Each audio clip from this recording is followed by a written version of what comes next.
네, 오늘은 히브리서 2강이란 제목으로 지난번에 했던 거 잠깐 복습하면서 8장까지 해보겠습니다.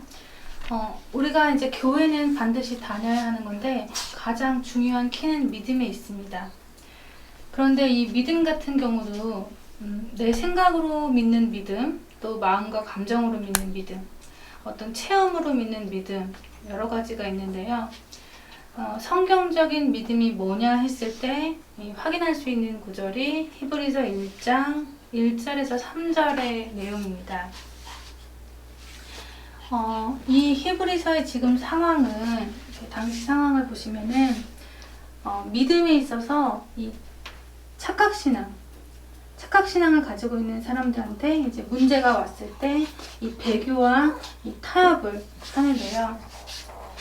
배교한 사람들은 뭐 할 수 없지만은 또 타협을 하려고 하는 사람들한테 너희들 그렇게 하면 안 된다. 믿음을 바르게 가져라 라고 이제 히브리서 기자가 기록을 한 거죠.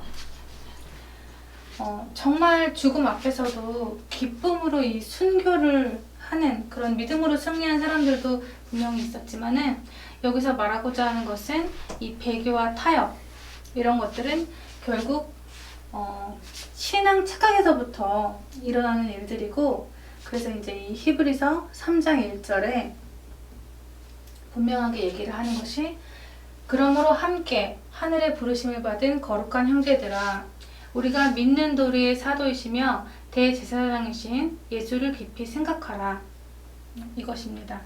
그래서 이것에 따라서 믿음으로 가기도 하고 잘못 가기도 하고 이제 하는 것입니다. 믿음의 도리 예수 그리스도를 깊이 생각해라, 이 말은 의미는요 그거죠. 왜 예수님이 죽으셨나, 왜 죽으셔야만 하고 사망의 권세 잡은 자들 또는 그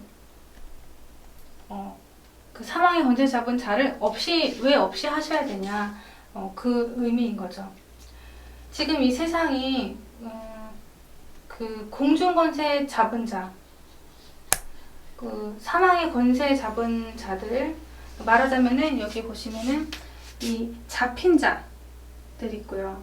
또 죽기를 무서워서 종노릇한 그 자들, 눌린 자들, 잡힌 자, 눌린 자들이 신앙생활을 하면서 그 예배드리고 기도하고 열심히 순종하면서도 이 잡히고 눌린 사람들이 있다라는 거예요. 왜냐면은 그 히브리서가 불신자들을 위해 쓴 게 아니잖아요. 교회 안에 신앙생활하는 사람들한테 이제 얘기하는 것이 이겁니다. 그래서 지금 일단 순교 시대가 아니기 때문에 우리가 어디에 눌릴 수 있고 잡힐 수 있냐 했을 때 뭐 돈이 될 수도 있고, 질병, 자녀한테 묶일 수도 있고요. 또 배우자, 또 명예, 어떤 자기 사상, 뭐 자존심, 고집, 감정, 상처, 열등의식, 이런 것들에 잡혀 있고 눌릴 수가 있는데, 그렇게 되면은 신앙생활의 결과가 이렇게 나오죠. 40년 동안 광야 생활하면서 이 속에서 저주와 재앙이 광야에서 엎드려서 죽은 사람들한테 닥쳤다 그랬어요. 히브리서 그 3장 17절에 하나님이 40년 동안 누구한테 화내냐, 그들의 시체가 광야에 엎드려진 범죄한 자들에게가 아니냐 그랬는데요. 그러면은 광야에서 그 죽은 사람들은 다 지금 잡히고 눌렸다라는 것이죠.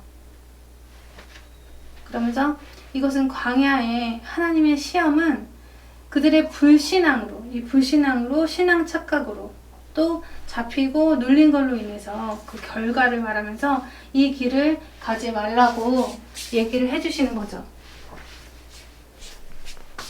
그래서 지난번에 1장부터 4장까지는 한마디로 이 그리스도의 우월성에 대해서 얘기가 나오는데요. 어떤 우월성이냐 했을 때 이제는 하나님 아들로 말씀하신다 그랬어요. 이 하나님 아들로 말하자면 본체, 하나님의 형상이시면서 그의 능력의 말씀으로 만물 붙드시고 또 죄를 정결하게 하시는 일 하시고 높은 곳에 계신 하나님 우편에 앉으셨다.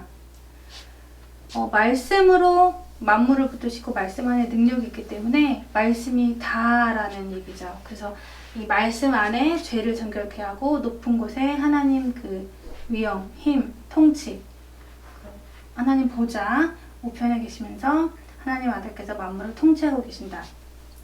그래서 이 하나님 아들로 말씀하시니라, 이 말은 선지자, 제사장, 왕, 그리스도로 말씀하신다라는 것이죠. 그래서 그리스도가 비밀이고 오직 그리스도가 되어야만 그 사망 권세자분 죽음에서 빠져나올 수가 있다. 그리고 2장에서는 왜 그 사람들이 예수님이 천사보다 못하다고 생각을 하냐, 그 얘기가 나왔었는데요. 예수님이 천사보다 잠시 못한 이유는 십자가에서 죽으시고 부활하셔야 되기 때문에, 왜냐하면 인간인 우리가 혈육에 속했기 때문에 육신 입고 오셔야만 피 흘리실 수 있고, 그 피 흘리심으로 인해서 우리가 죄사함을 가져야 되기 때문에 잠깐 천사보다 못하게 육체를 입고 오셨어야 했다. 구원 사역 때문에. 그 다음에 이제 3장에는 모세를 또 우상시하고 있으니까, 모세 같은 경우는 그 하나님의 집에 종으로서 충성을 한 거고, 아들은 하나님 독생자, 그 유일하신 그 집에 일을 맡은 아들로서 충성을 했다. 이렇게 얘기를 했습니다. 또 이제 여호수아가 안식을 준 줄을 알고 있는데, 진짜 안식은 하나님 나라의 안식이다. 이 그리스도의 안식이다. 이 참 안식은 구원을 말하는 거고, 이 구원 안에 하나님 나라, 즉 성령에 대해서 말하는 것이 참 안식이다. 성령 내주죠. 그 다음에 이제 5장에서 8장까지는 이 그리스도의 대제사장 직분에 대해서 나오는데요. 잠깐 이 4장 14절에 믿는 도리에 대해서 또 얘기가 나오는데요. 그러므로 우리에게 큰 대제사장이신 승천하신 자, 곧 하나님 아들 예수시라. 우리가 믿는 도리를 굳게 잡을지어다 했는데, 믿는 도리는 이제 그리스도 예수라는 거죠.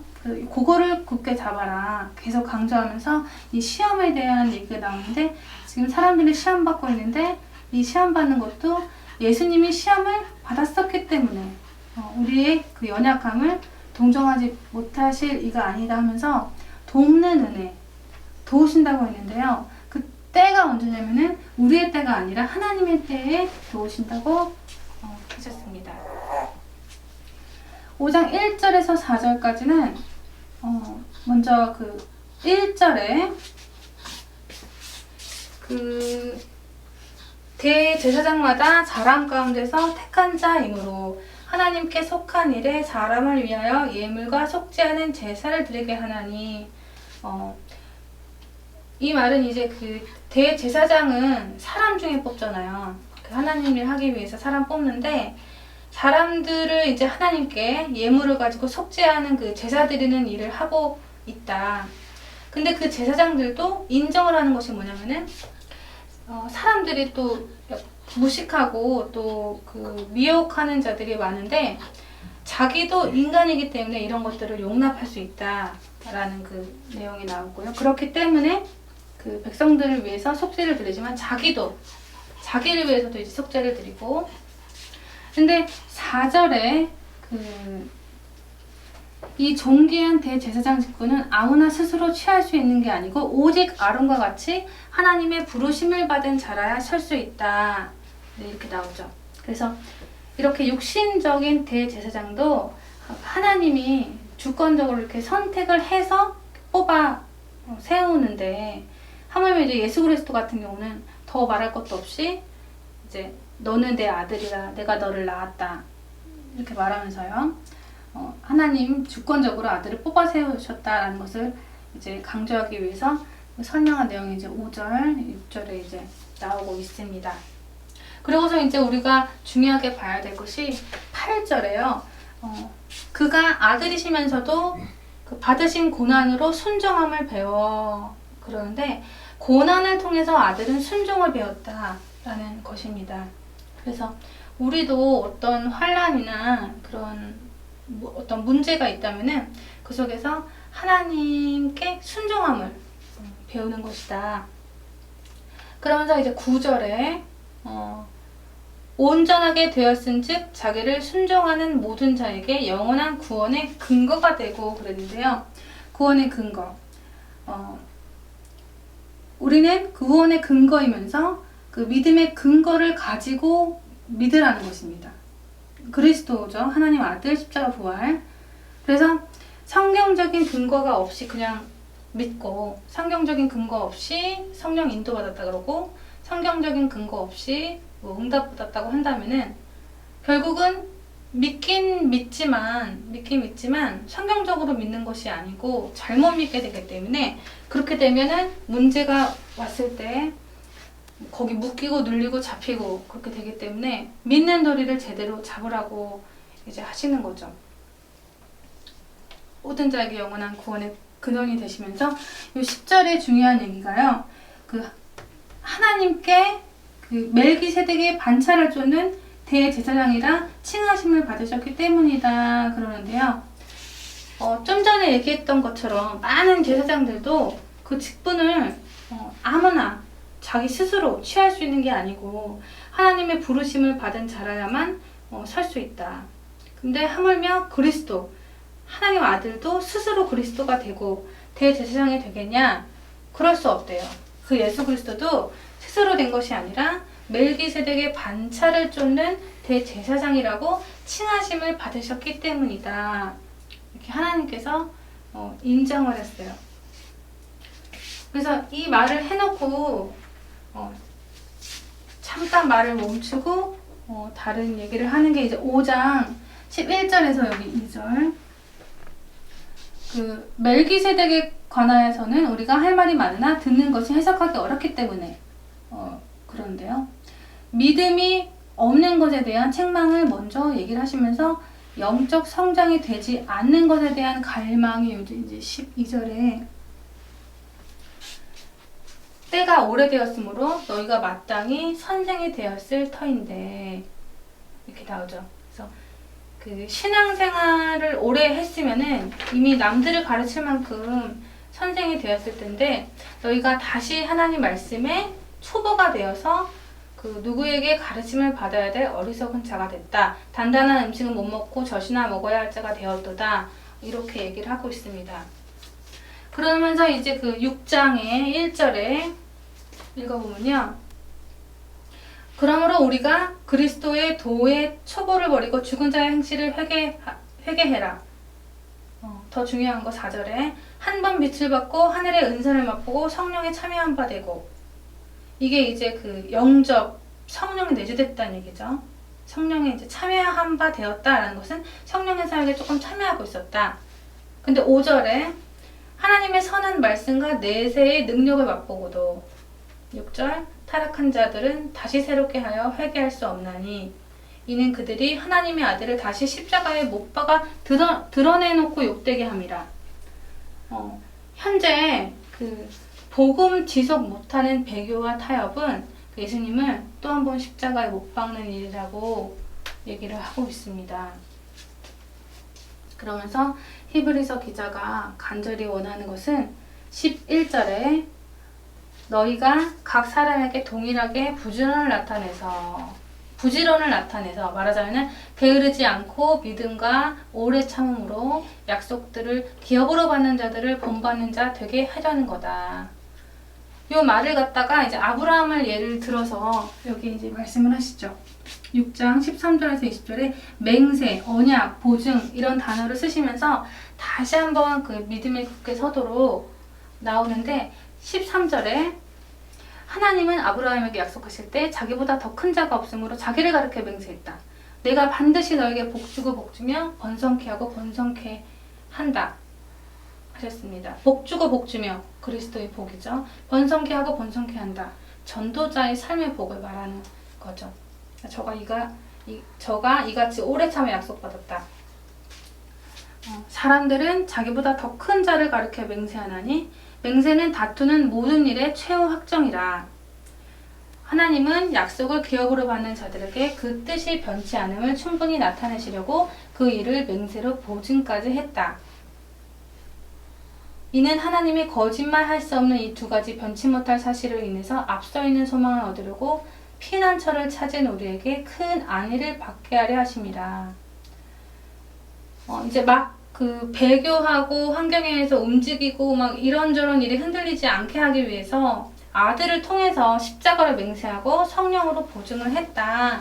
네, 이런 얘기죠. 그러면서 이제 20절에 이에 앞서가신 예수께서 멜기세덱의 반차를 쫓아 영원히 대제사장이 되어 우리를 위해서 들어가셨다 했습니다. 그러면 이제 7장에 그 아론의 계통의 제사장들보다 멜기세덱의 반차를 쫓아오신 예수 그리스도의 제사장직이 훨씬 우월하다라는 것을 강조를 하면서 1절에서 10절에 이 역사적으로 설명을 하는데요. 이 멜기세덱이란 그 사람에 대해서 그가 어떤 사람인지 읽어보면은 멜기세덱은 살렘 왕이고 지극히 높으신 하나님의 제사장이면서 여러 왕을 쳐서 죽이고 돌아온 아브라함을 만나 복을 빈 자라 그러는데요. 아브라함보다 더 높은 사람을 멜기세덱이다라고 지금 얘기를 하는 거죠. 높은 사람이 낮은 사람한테 복을 빌어주죠. 그래서 아브라함이 모든 것의 10분의 1을 그에게 나눠줄 때 그 이름을 번역한즉 의의 왕이고 살렘 왕이고 평강의 왕이다. 이 사람은 아비도 없고 어미도 없고 족보도 없고 시작한 날도 없고 생명도 없고 끝도 없어서 하나님 아들과 방불하여 항상 제사장으로 있느니라. 그래서 예수 그리스도의 제사장 직분의 그림자로 보여준 거죠.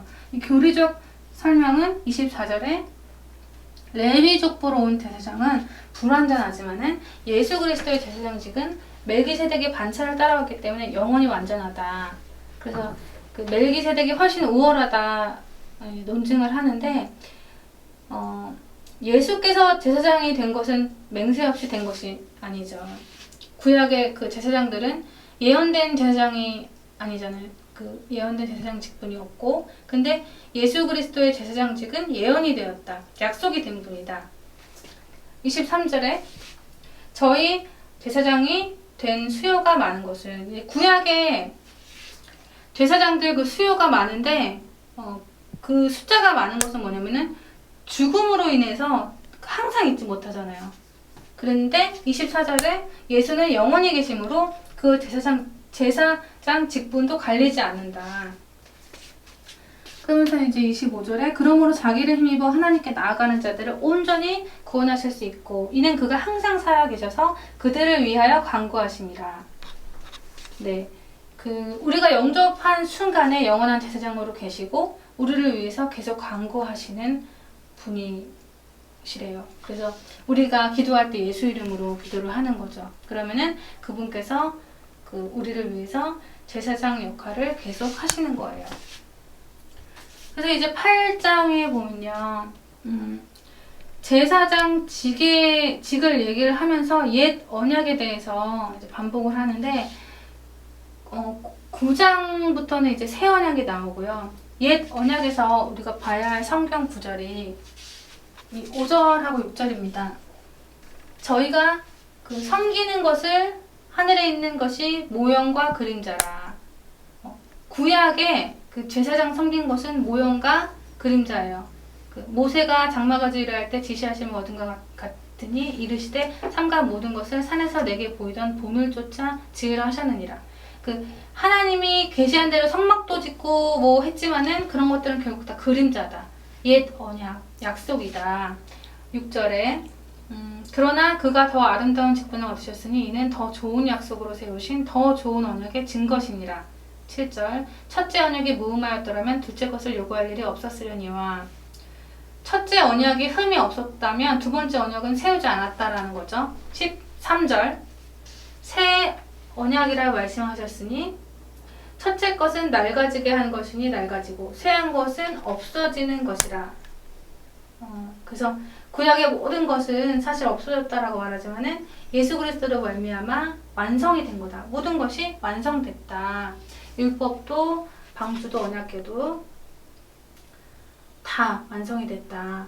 그래서 예수 그리스도로 말미암아 그 성령의 역사로 이제 그 모든 것들이 완성이 됐다라는 것입니다. 네, 오늘은 히브리서 2강 여기까지 하겠습니다. 마치겠습니다.